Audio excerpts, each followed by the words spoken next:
mekanisme pengusulan penetapan Bansos atau DTKS telah diperbarui dan ditingkatkan tata kelolanya. Peningkatan tata kelola dimaksudkan untuk Bansos lebih tepat sasaran, dengan mengingat bahwa pemerintah daerah telah menunjukkan partisipasi yang baik dalam pengusulan menggunakan teknologi informasi melalui aplikasi 6NG.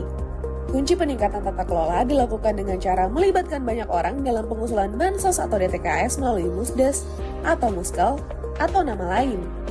Diharapkan kebijaksanaan kolektif dalam musyawarah dapat meningkatkan akseptabilitas publik. Musyawarah ini dapat dilaksanakan paling sedikitnya 1 kali dalam 3 bulan dengan mengunggah berita acara, dokumentasi, publikasi, dan daftar hadir Musdes atau Muskel. Dalam hal musyawarah tidak dilaksanakan, kepala desa atau lurah atau nama lain bisa menyampaikan usulan dengan menggunakan surat pernyataan tanggung jawab mutlak atau SPTJM.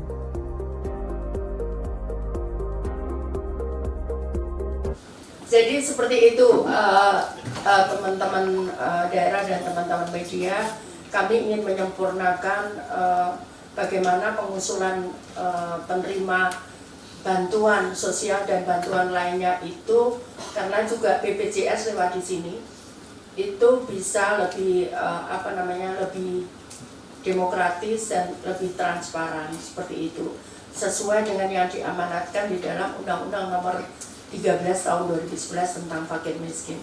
Itu saya kira yang bisa saya sampaikan. Mungkin ada yang mau disampaikan rekan-rekan media.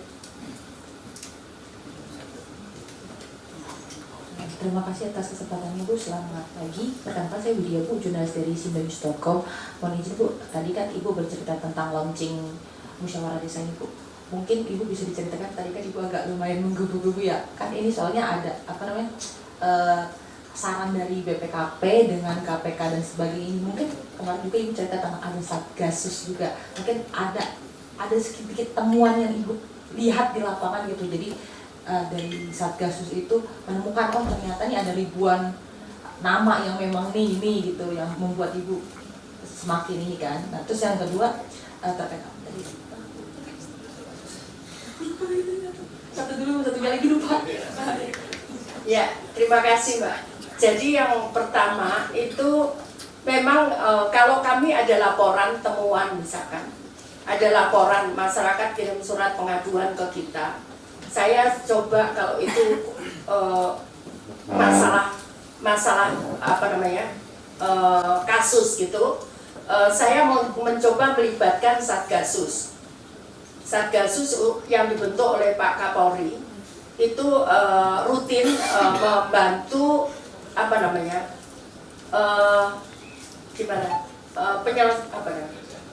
bukan penyelesaian kasus, proses penyelenggaraan bansos, jadi sampai ke lapangan. Nah, di beberapa titik atau daerah itu ternyata ada yang memasukkan nama-nama itu hanya lewat lewat seseorang aja. Jadi orang itu seolah-olah dia berhak untuk dialah yang memasukkan itu.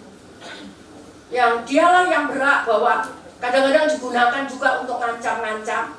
Kalau kamu nggak ini, kamu nggak dapat bansos. Ini gini. Nah, itu yang kita ingin hilami di dalam proses ini. Dengan proses musyawarah desa yang tadi saya sampaikan harus dilengkapi dengan dokumen-dokumen tadi, maka insya Allah hal seperti ini tidak akan terjadi. Termasuk tadi salah satu saran itu dari BPKP atau KP Satgasus ya, itu pendamping kami, jadi yang di bawah Kementerian Sosial tidak boleh menjadi operator pengelola data di daerah, tidak boleh. Itu sudah disampaikan. Nanti ini ada khusus di Kemensos 73/2024 seperti itu.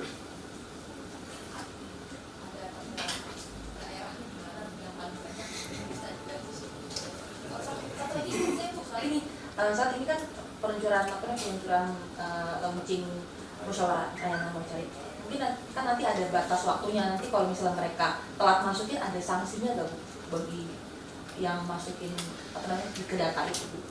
Ya kalau mereka tidak masukkan revisi itu, nanti kita akan lakukan ya berarti data awal itu benar gitu. Data existing ini kan benar gitu. Kalau mereka tidak perbaiki data itu, karena harusnya tiap bulan itu diperbaiki. Tiap bulan harusnya diperbaiki data itu. Kalau tidak melakukan perbaikan, berarti data ini kita anggap benar. Jadi data yang ada yang lama itu kita anggap benar.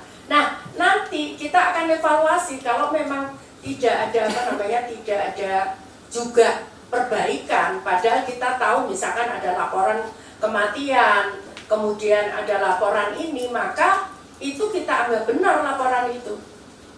Seperti itu. Jadi kalau misalkan contohnya misalkan ini, ada yang nyanggah misalkan, kita punya berapa relawan itu? 2.600.000. Kita punya relawan 2.600.000 yang tersebar di seluruh Indonesia. Dia yang mau secara sukarela menginformasikan apakah ini berat atau enggak itu.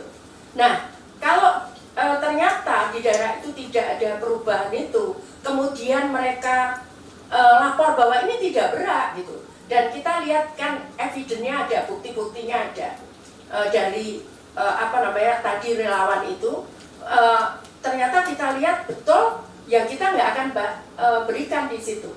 Seperti itu. Ya, selamat pagi Ibu. Saya Tio dari Koran Kompas.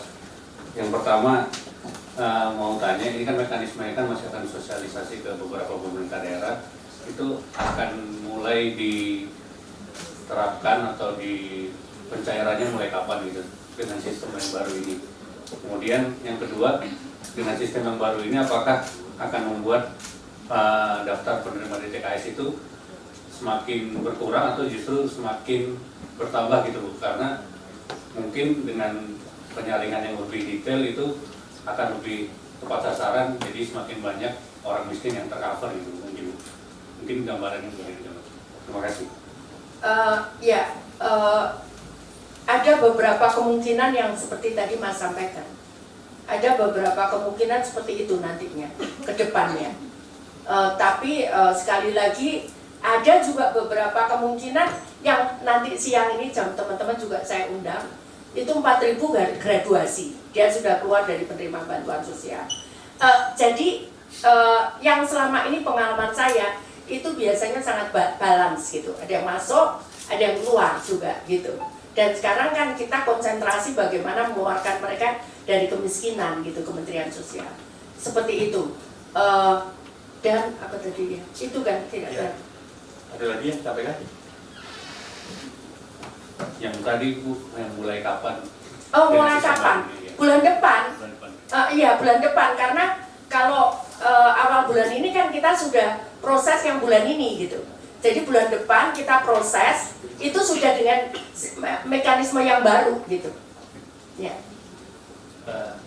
Untuk tenaga pendamping yang kemudian tidak boleh jadi pengolah data. Ini kalau kita bicara sanksi, kalau misalnya ketahuan Bu ikut serta dalam proses itu, mungkin Ibu bisa di bold lagi kira-kira sanksi apa yang akan diberikan. Terus yang kedua, kalau kepala desa tidak menyelenggarakan musyawarah desa, ini kan tadi argumentasi kuatnya adalah data langsung dari kepala desa. Kalau musyawarah desa itu tidak dilakukan, apa nextnya Bu? Mungkin ada sanksi dan sebagainya. Mohon maaf Bu, hanya seputar sanksi. Terima kasih. Terima kasih. Jadi nanti kepala desa kalau tidak melakukan musyawarah desa itu akan membuat surat pernyataan pertanggungjawaban mutlak. Ini juga yang minta Ombudsman yang minta dari Ombudsman ya. Betul ya Pak? Kebetulan ada dari Ombudsman. Betul ya Pak? Ya betul Bu, siap hadir. Ya. Dari Ombudsman yang minta untuk pertanggungjawaban mutlak dari kepala desa. Nah kemudian itu selebar aja bahwa data ini benar gitu aja. Nah maksudnya tidak sulit gitu. Nah kemudian yang tadi pertanyaan yang kedua, udah kita berkali-kali udah sanksi itu pendamping yang mereka tidak perform atau mereka ada masalah, bahkan ada yang pernah juga masuk penjara mereka. Ya ada, ya seperti itu kira-kira.